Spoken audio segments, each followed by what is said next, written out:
Welcome to Woodshop 101, a woodworking audio podcast geared toward the hobby weekend woodworker. Your hosts for the show are Jeremy Crawford and Drew Shore.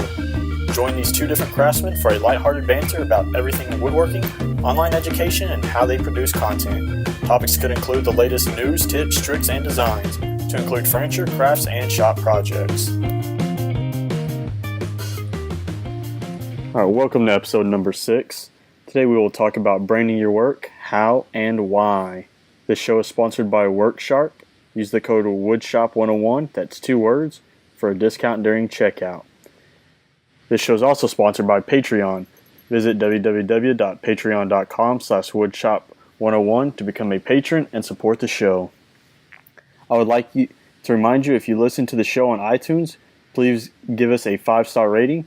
It helps us reach a greater audience, like the one from Juicy3250. She wrote, "Great job on the first episode of this new podcast. I'm excited to hear more." So let's jump right on in and talk about what's going on in our shop. Drew, what do you have going on right now? Well, I am currently working on a video for this week, basically showing the basics of drawer assembly and drawer making.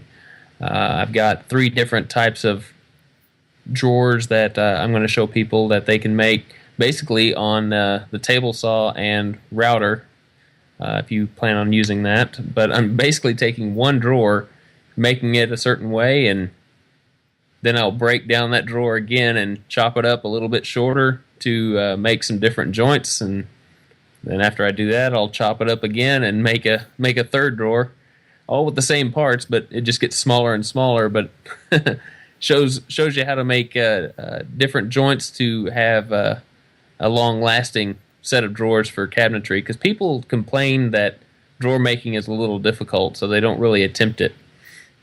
So I'm just going to give them some options. What kind of joints are you going to use? I plan on showing the basic rabbet joint for the front face. Then I may do a lock joint for better stability, and then possibly throw in the dovetail joint on my dovetail jig. Okay. Yeah, I think that's usually the way I go when I make drawers, to the locking rabbet. It takes just a few minutes to set up, but it has proven to be a fairly strong joint. And there's also pocket holes in the pocket hole jig if people don't want to use those type of joints for it, and pocket holes hold up tremendously well on drawers. Mm-hmm. And they can be hidden with the drawer face as well. Some people worry about the pocket holes being visible, but if you put them on the outside of the drawer carcass, you'll cover it up with the face and you won't ever know it. Yeah, and then you put them on the back, and very few people ever pull a drawer out and look at the back of the drawer. Mm-hmm. In fact, I don't think I've pulled any drawers out in my house and looked at the back of the drawer. So yeah, that's basically what I've got going on. I don't necessarily have a project build. It's just mainly an instructional video right now. How about yourself? Right now, I kind of got a lot going on in the shop. I just had an order for 10 pins coming in from a repeat customer. I give him a fairly substantial discount on them, and he sells them. He has like a little resale type shop, I think down in Galveston, and so he's bought this is his second order. He bought I think 15 pins the first time, and was very specific on what he wanted the first time. And I kind of told him, the next time you come order, kind of go with what I have in stock as far as blanks, because I have a couple hundred pin blanks sitting around the shop, and so I told him I'd give him a better deal on those, and then I would throw in a display case for him. So I got to get working on the pins. I got to get that display made for him as well. And then I am actually doing plaques for all of the members of my unit that are departing this year. And nice. That's totaling 11 plaques so far. I have 2 of them done, but but they're going to be in the shape of Texas. And I've been thinking about doing a quick little video of it. I have a template already, so I probably won't do a video that includes creating the template, more along the lines of using a pattern router bit, cutting it down on the bandsaw, getting it close enough to use the pattern router bit, and then bringing it all the way down to sanding and finishing. So if I get around to it tomorrow, while I'm working on the other 9, I might shoot a quick video on using a pattern router bit, because not a lot of people realize that you actually have to cut your work down using a jigsaw, bandsaw, scroll saw, whatever it is, close enough to your work, or else the router bit's just gonna grab the wood and chew it up, and you'll never really get it close enough or flushed with the pattern. So that's what's going on right now. I've been working on that sofa table. I actually have it glued up. I took the clamps off of it. Tomorrow I'll do probably some final finish sanding on it, and then paint the bottom, and then I'll get cracking on the top. I think I've decided to leave out the shelf. I cut it a little short, so I couldn't do a fixed permanent shelf, and I didn't really like the idea of having a floating shelf. So I think I'm just going to leave it off altogether and just have a sofa table with just a 14-inch deep top on it. I think it's somewhere around 46 inches long. And that's going to be painted and stained. It's going to be a nice dark stained top, and then an antique white stained bottom, I think, is how I'm going to go with that. So in the next, I'm gonna go week to 2 weeks. That should hopefully be wrapped up and out of my shop and giving me some more space. Man, you make me feel lazy. Look, I've had this pin order in for about 2 weeks, and I could have gotten started on it. I just haven't. I had to order all the pin kits, and they took forever to get here. I've never had an order taking that long, and then the order came in messed up, and I went back and forth with the company to get me the right products. And when it came down to it, they finally just said, you know what, we'll give you a gift certificate. You keep what you have. We'll give you a gift certificate. Go ahead and order what you didn't get that was incorrect. And so I went ahead and did that.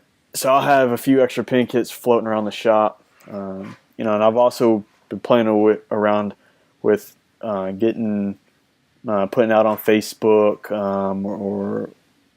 or Craigslist or just word of mouth, and kind of inviting people into the shop, maybe charging a small fee and teaching them a little bit about turning a pen or a bottle stopper for all the ladies that want a wine bottle stopper, not a pen. So I've had a lot going on, but not a lot of one thing. So I'm going to try to just chisel away at that list little by little until I can get it done. And hopefully by the end of next week, I'll have made a huge chunk in it. Well, I've seen that you also got around to doing another project that's been floating around your shop for a little while, some kind of end table or behind the couch table or something like that. Yeah, that's what I was talking about, that sofa table. Sofa table, yeah, there you go. That's the one that's going to be painted and stained, and it is definitely, I think it's been probably about 9 months now. In fact, I think I started it last summer, but I'm not quite sure when I started it, but I've kind of dumbed it down a little bit, and I wrote 2 or 3 articles over the first processes of it, and I'm at the point where I'm just going to finish it up. I'm not going to write another article about it, and I kind of dumbed down the design of it, and then I'm going to start another one. It probably won't be until June or July, but I'm actually going to shoot a video of it, and it may end up being like a 2-part series. But I think I'm going to add a drawer in it and put a fixed shelf on the bottom. And that one by any means won't take 9 months, because I will get out there and I'll just keep working at it until I get it done. But I think so. That's kind of where I'm at now. I've just kind of decided to dumb it down.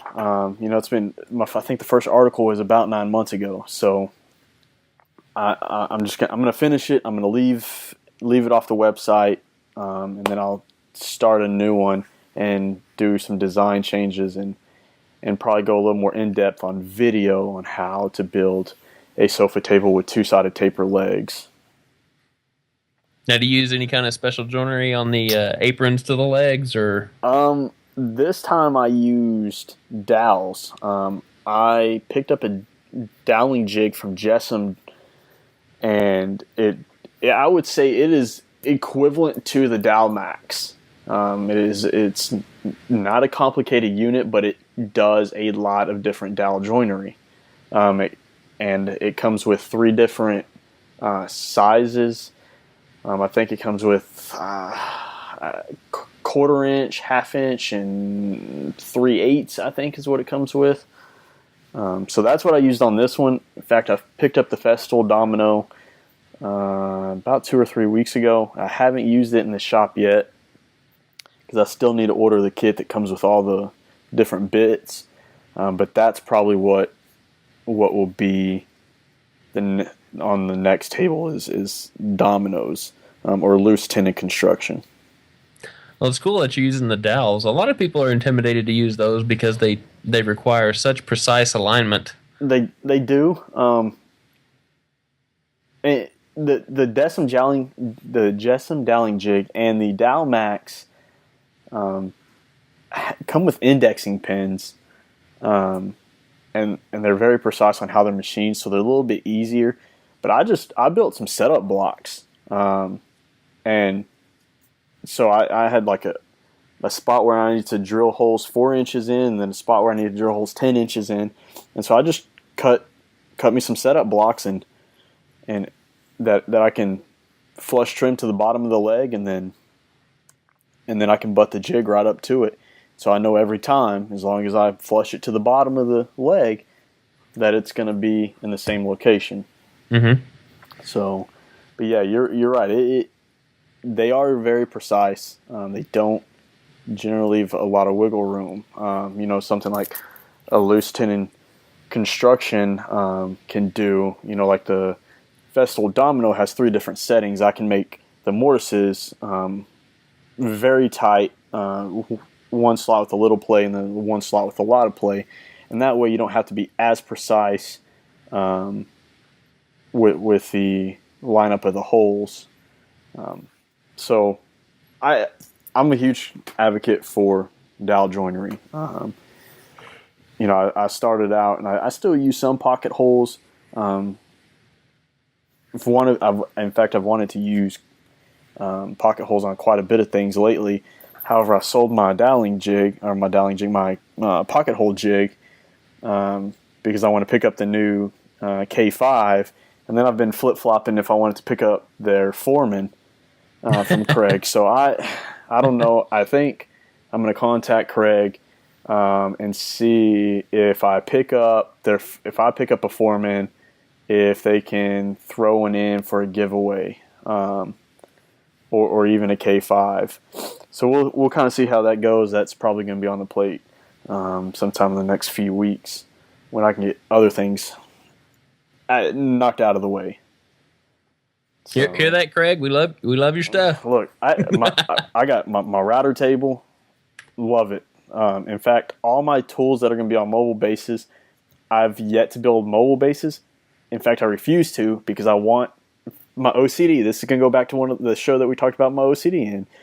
All my mobile bases have to match, and I love the Craig mobile bases. So I'm going to end up buying mobile bases and building them for the lathe, the drill press possibly. I'm not sure, because I want to upgrade to a floor standing model. It's definitely going to be on the lathe. It's going to be a sanding station. And I think I might build one for sharpening station for the work sharp. So we'll see. But yeah, I got a lot of Craig tools, and I got their rip cut, their little cross cut deal.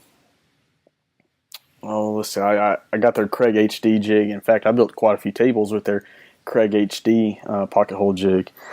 So yeah, I'm kind of fond of the pocket hole jig. I mean, just for the ease of use, I made that little cabinet with the storage drawers and everything for it, and I guess it caught the attention of Craig because they actually shared it on their Facebook page not too long ago.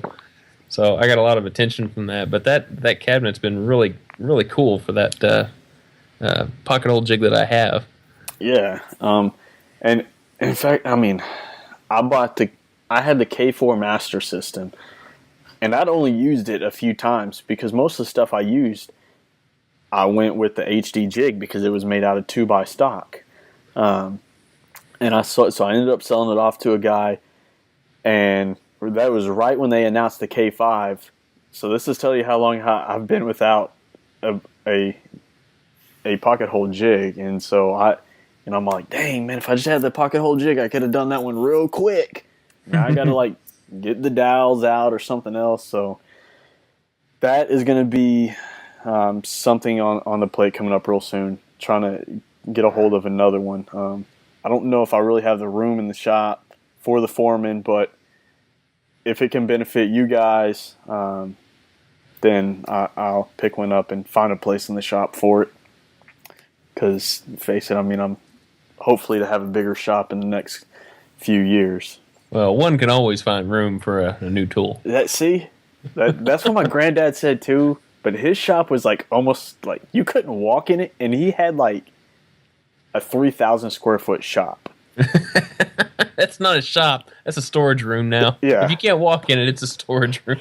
So, all right. Well, let's get to the meat and potatoes of today's show. We're talking about branding your work. Do you brand your work in any form or fashion? And if you do, why and how do you do it? Well, whenever I was doing craft shows, I thought about doing a like having a special brand made with my name and custom made by and all that stuff. And before I even had that made, my mother-in-law contacted me and asked me if I wanted to have the branding iron that my wife's granddad used on his ranch, which is where all my tools came from, the Rockin' H brand. And I was like, well, sure, that sounds pretty cool. And it's a big brand. I don't know if you've ever seen it used in my videos, but it's a fairly big brand. And it works by plugging it in. So every project that I made thereafter, I would put it in a inconspicuous place, like on the back of a cabinet or on a bottom side of a kitchen island or something like that, to where it would be there. And if I wanted it to be visible, I'd put it on the inside of a cabinet. But I do brand it just to let people know where it came from. It's just kind of like the marks of your trade. And craft shows, it was very prominent. Everybody noticed it, and it was a very good conversation starter.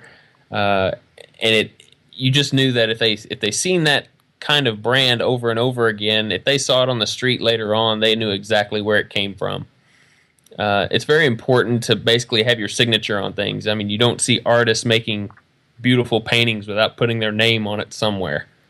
So in my case, having it branded just keeps that image in people's minds, on the forefront of their minds, who actually made that piece. It's a one-off. It's made by somebody that takes pride in their work. And I mean, it's kind of like making a good impression. If you brand crappy work, then they're going to remember it. So make sure whatever you brand is going to be top-notch stuff. But yeah, that's why I brand, and I've been doing it since probably 2006. Okay. Yeah, I definitely agree with you on that. So I brand my work as well. I don't really have any one way to do it. although I'm developing more of a specific way on how I will do it all the time. I usually I've gone as far as using like a Dremel tool and etching my business name into like the underside of a table, and then everything I make that is like non-shop project related, more like if I'm giving it out to somebody, something like that, I always sign it. It always has my signature and the date on it. Now, as far as brand, company logo, I now use a custom stamp. I picked it up for, I think, $20 shipped to me. And I had my logo and business name custom made into a stamp, and I stamped that on all my larger pieces of work. Cutting boards, tables, chairs, whatever it is. I stamp that and then I sign it and still date it. That way that it'll always have my signature, and you know that's an original piece. Mm-hmm. And you know the date that piece was finished on. And it's more for, at craft shows, it gives people the option to be like, man, I really need another cutting board, or I want whatever it is.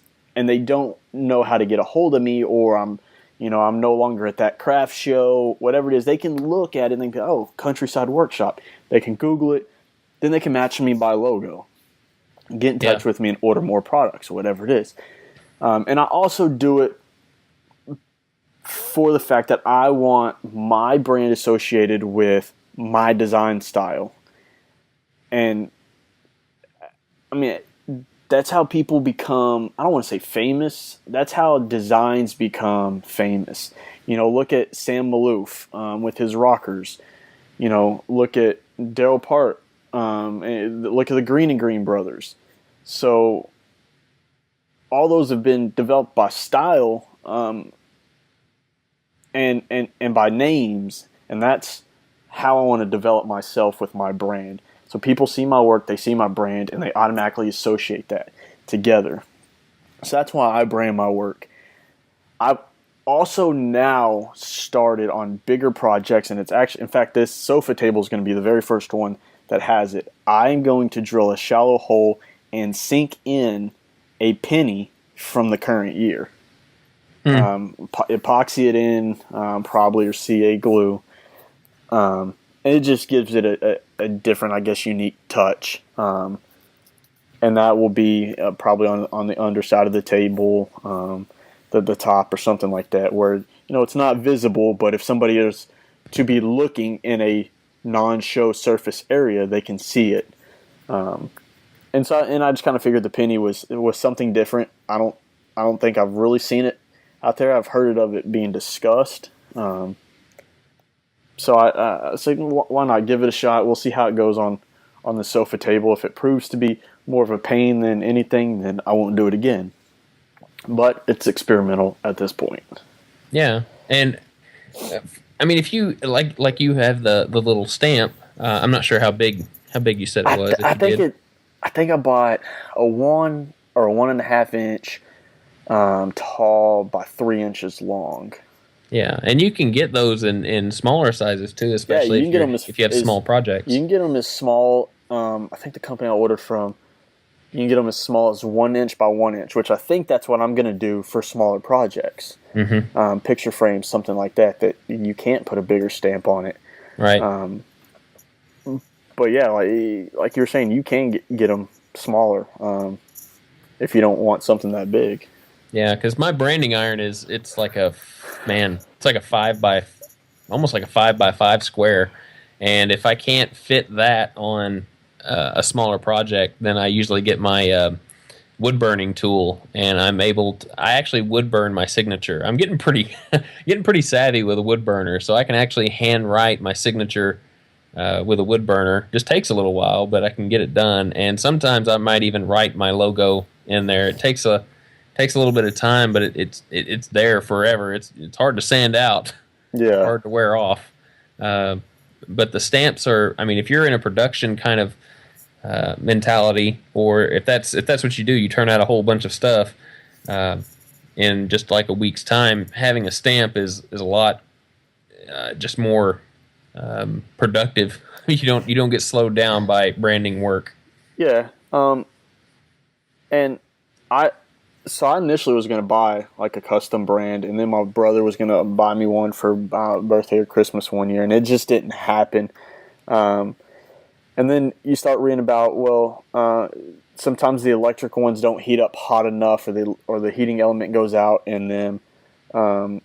Or if you buy one that's got to be heated by blowtorch, that if you heat them unevenly, your logo will kind of melt into each other, and it won't be very noticeable. So I kind of decided to not go that route, and then I don't have a wood burning tool. I've wanted one, and I know they're not expensive, but it's one of those things that every time I'm out at Home Depot or wherever, I don't think about it. And so I picked up the stamp more for the versatility. So when I go to the shows, and I don't want to have to pay for custom bags, I go to Uline or Amazon, and I pick up some brown craft paper bags, 500 for like $30 or something cheap, and I stamp my logo right on that bag. So now you have my logo on the bag, you have my business card in the bag, you have, depending on what you buy, you might have care instructions going in the bag, and then you have the logo on the piece itself. So it's all about getting your name out there and your logo out there. That way, it's not it's in their face, but it's not like, oh, bam, this is all I'm ever seeing. Mm-hmm. But it's in enough places that if they want to get a hold of you or they want to tell somebody about it, your logo is easily. You can there's easily ways to find it. Yeah. So, for the people that don't know, and I'm not too familiar with this because I haven't used stamps before, but for the people that want to try it, if they are stamping their work and they plan on finishing over that stamp, like clear coating, do they need a specific kind of ink, whether it be oil or water base or anything like that, that makes a difference? I haven't really experimented with the difference in ink. Yes, ink will bleed. I have only applied the stamp to an area where I can use a spray lacquer on it. Because if you apply the ink or apply the stamp and then you rub over it with like a varnish, like a hand rub varnish or something, there is a good chance that you will smear it.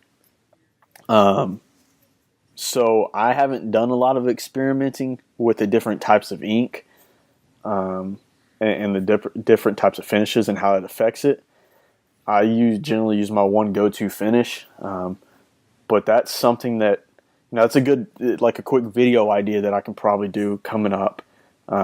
Pick up some ink and just, stamp it on 3 or 4 pieces of scrap board and apply different finishes and kind of see how that finish is affecting that ink. Yeah.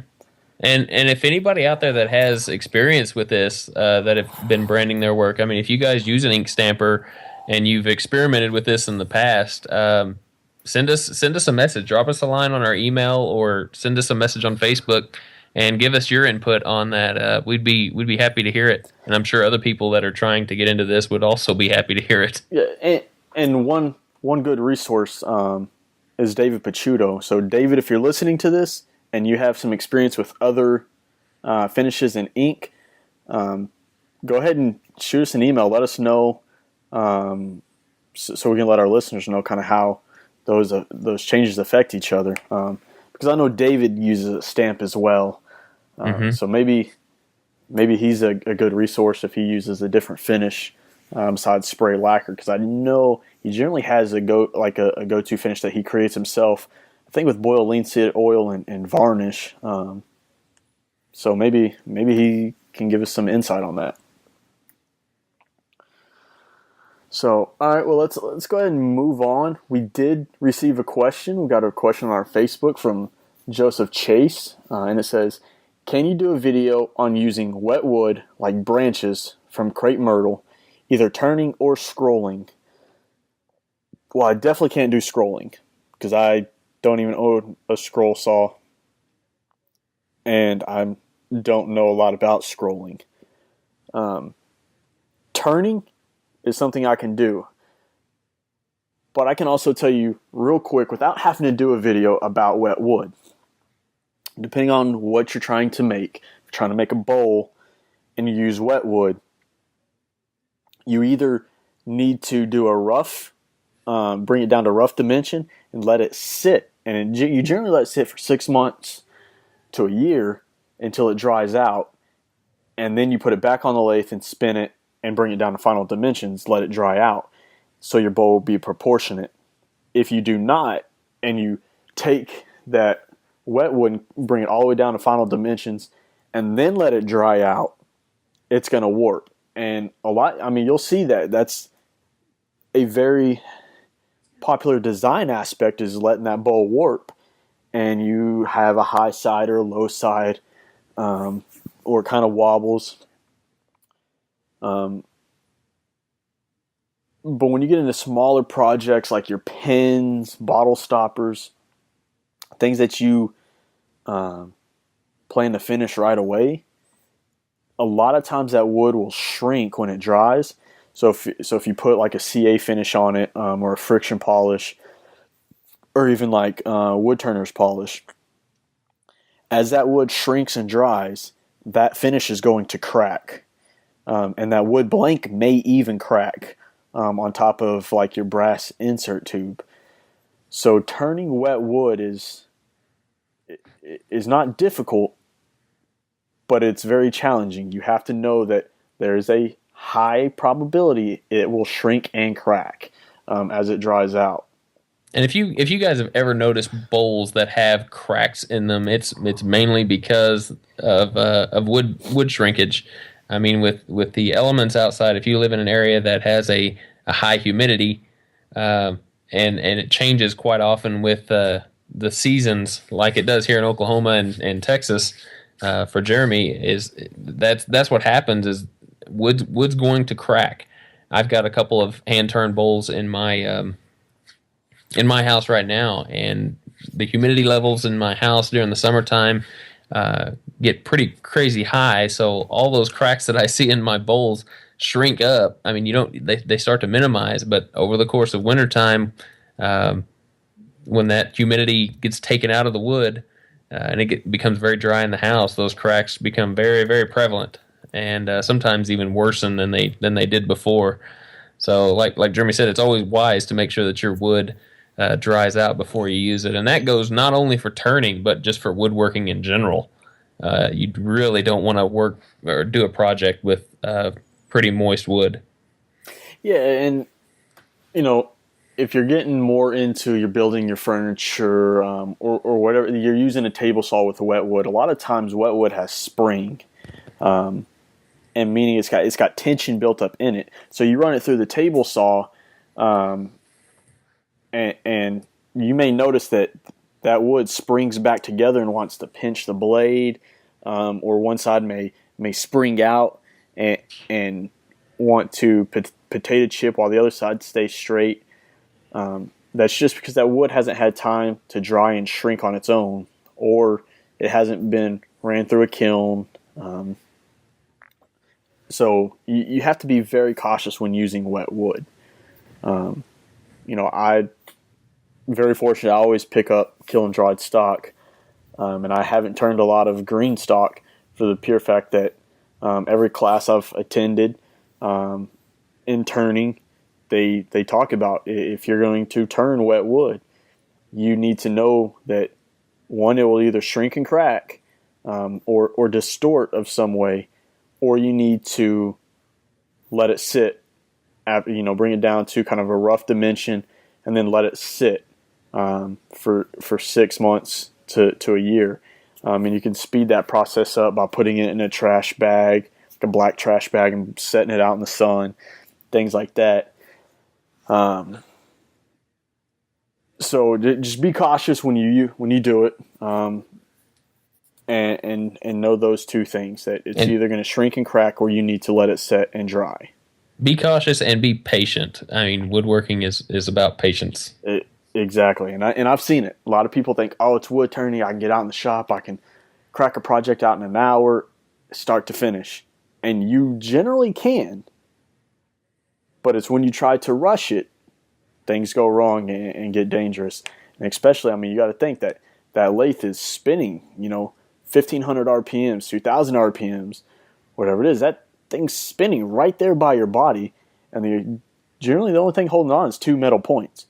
Mm-hmm. Either one of those points break, and that wood blank is being thrown across the shop or at you. Or just a chunk of the wood might be weak, and it'll break the chunk out. I mean, one of the woodworkers that I used to be pretty consistent with talking to is Rich McNatt. He actually sent me a bowl that he was turning on his lathe, and he actually had his lathe by the window. And whenever he was working on it, one of the pieces just caught the tool and busted away from the project and went through the glass and broke his window. So I was like one of the first people to comment on that video, and in return he sent me the bowl after he finished it. It was still in good order enough to the point where he could fix it. But once he did, he sent it to me and called it his broke ass bowl. Yeah. But the breaking apart, and Rich can attest to that. It can happen without knowing it. And I think even Mike Fulton had something happen like that too, and it's crazy. So you got to be careful and you got to be patient. So, all right, well, that was a good question. Yeah, great question, and we hope to get more questions because it kind of helps the show go by a little easier, and we're actually giving you content that you want to hear. So I did go ahead and respond to Joseph on Facebook, so he has a written answer in case he can't get back to this episode to hear it right away. And you probably saw Drew's video out and on the Facebook a few days ago about a WorkSharp 3000 giveaway. Yes, we are giving away a WorkSharp 3000. You can get one for yourself. Head over to countrysideworkshop.com/giveaway. Or go to Woodshop 101 podcast Facebook page, and you can click on the giveaway tab for a mobile-friendly way to enter. And you can enter to win one for yourself. You can enter up to 16 times. The giveaway will run until May 1st. It will end at midnight on May 1st, and then sometime within the next few days, I will get a winner picked, and then WorkSharp will send it out to you. And we want to thank WorkSharp for donating that as a prize. That's an awesome prize to give away to one lucky person. Oh, absolutely. I mean, it's an awesome machine, and I've been sitting on the video that I had made sharpening an old, probably 20-year-old chisel. So hopefully that'll be out this week. So you can go and check that out. Other than that, I think we got a few people that commented on the show. Drew, you want to mention those people? Yeah. It's actually the. Let's see. Are we talking about the show as far as the Facebook page comments, or? Well, not my video on WorkSharp, is it? No, definitely not. No, anybody that has commented on our show for the podcast. Basically, I've had a couple of people that have commented on actually the Facebook page, and we had Paul Mayette comment again. Paul's been a really active commenter, and I've been happy to see his sharing of the shows. And I think he commented on the last episode that we had, which was pretty awesome. It's always cool to see viewers helping out, getting our videos out there. And then we also had Rodney Miller comment on Facebook, and he just wanted to basically say thank you for the show. He enjoys it. He's looking forward to more great information coming soon. So with every 2 weeks, hopefully we hope to accumulate enough content to be able to share with everybody. And your questions that you guys send us, like Jeremy said, help the show that much more, because, like you said, it's content that you want to hear about. Basically, we discussed the age-old question about branding our work, And we want to know from you guys, do you brand your work? What do you use? Do you use stamps? Do you use metal branding irons, things of that nature? If that's something that you guys have experience with, we'd love to hear about it. So our question to you guys, and we want your feedback on this, you can drop us a line anywhere, Facebook, email, Twitter, whatever, and we will feature those on the next show. I would really like to hear your comments. But yeah, if you have experience, be sure and send us some feedback on that. Basically, that's all I've got as far as the comments go. So yeah, I'm about ready to wrap it up if you are. Yeah, I do want to kind of give you guys a little teaser into the next episode. Really hope you guys turn in. As of right now, we got it slated as an awesome guest host. You'll have to just stop by in 2 weeks and see who it is. But it might be a guy that likes to whisper to wood. So if you figure that out, stop by in 2 weeks and listen to us. Riddles. Yeah, that'll be a good show. You don't want to miss that. I know Jeremy and I are both excited about it. Oh, yeah. All right. Well, guys, we want to give a special thanks to all the people that have commented, and Joseph Chase for your question that was featured tonight. Remember, if you like the show and you want to hear more, you can find us on iTunes, YouTube, as well as woodshop101podcast.com/listen. Don't forget to subscribe to us because that will help get our show to the public eye and will also help with sponsorships in the future.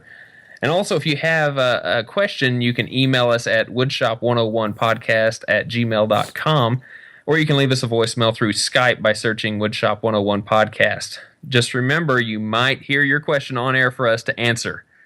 So that'll be pretty cool. We post new episodes every 2 weeks, so we hope to hear from you very, very soon. And from Jeremy and myself, we wish you well, and please remember to be safe in your own shops. And guys, we will see you next time. Had a blast. See ya.